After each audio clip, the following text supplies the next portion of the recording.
Tamara Alrifai is the spokeswoman for UNRWA. She joins us from Amman in Jordan. Tamara, who's not providing the money and why?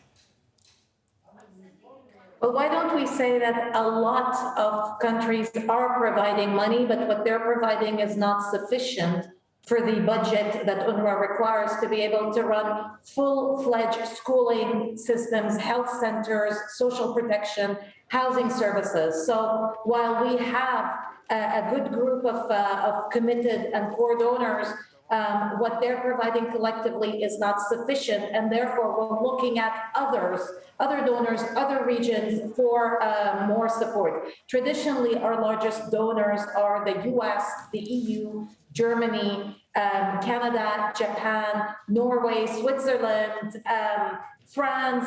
So we have a good group of donors.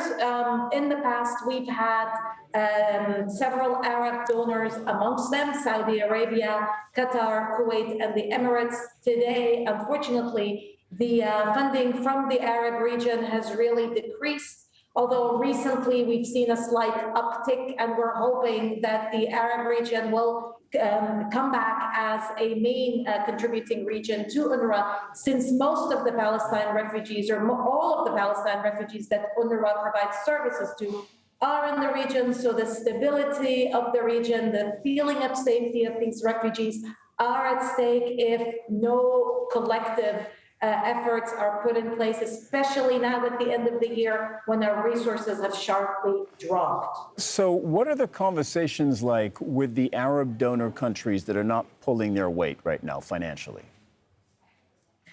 The Arab donors are cognizant of how precarious the situation of UNRWA is.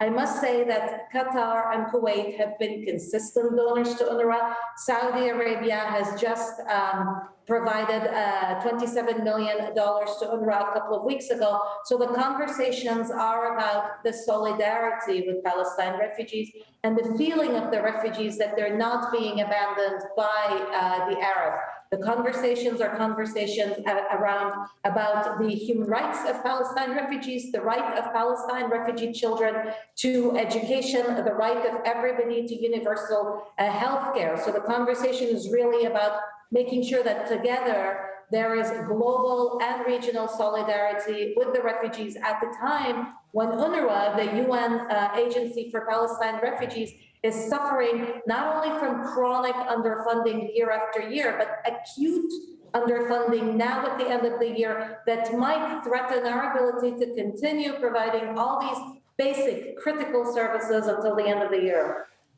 Do you feel perhaps that the donor community in particular, based on what you're saying, that the Arab donor community is becoming indifferent or just less committed to the Palestinian refugee cause?